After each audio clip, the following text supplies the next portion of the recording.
Hello everyone. So today we are going to discuss question and answer of the poem Foreign Lands.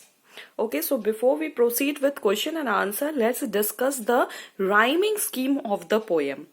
Okay, so as you can see, the first stanza, up into the cherry tree, who should climb but little me? I held the trunk with both my hands and looked around in foreign lands. So as you can see, students, in the first line, the last word tree, this word is rhyming with the last word of the second line, that is me. So tree is rhyming with me. So beside tree we will write A, and beside me also we will write A. Now come to the third line, and I held the trunk with both my hands. So the last word of the third line, this is rhyming with and looked abroad in foreign lands. So hand is rhyming with land. So beside hand also we will write B, and beside land we will write B. Now, so what is the rhyming scheme of the poem? The rhyming scheme of the poem is A, B, B. So this is the rhyming scheme of the poem Foreign Lands. Now let's discuss question and answer. The glossary is given at the end of your lesson. You can refer to it and note it down in your fair copy, and please note down the meanings. Answer these questions with reference to the context. I saw the next door garden lie, adorned with flowers before my eye, and many pleasant places more that I have never seen before. Who is the speaker in these lines? Yeah, this is very easy. The speaker in these lines is the child poet, or you can write the speaker in these lines is the poet himself. Where is the speaker? The speaker is on top of a cherry tree. What other pleasant places does the speaker see? On climbing up the cherry tree, the child sees the next door garden and many pleasant places that he had never seen before.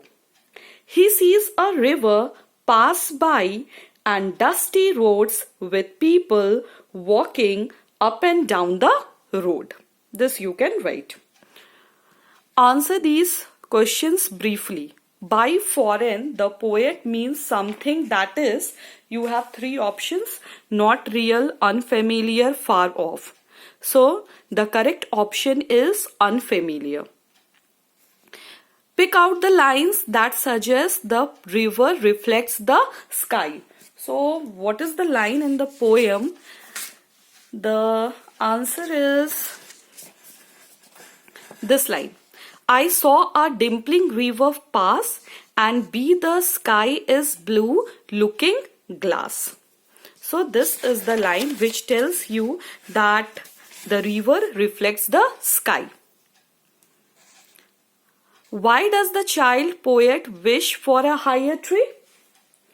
The child poet wishes for a higher tree because he wanted to see things that are farther away, such as the river merging into the sea. He also wanted to see a fairyland where children used to dine at 5 o'clock and all the playthings come alive. So he wanted to climb on a higher tree, and he was demanding for a higher tree. What kind of place does the child poet imagine in the last stanza?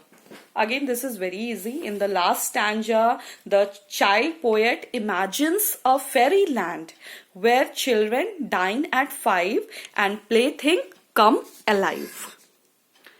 Do you think the child poet lived a very sheltered and protected life?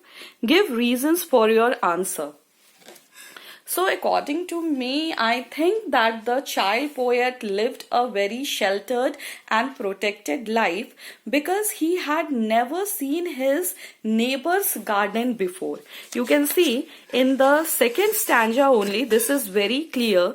I saw the next door garden lie.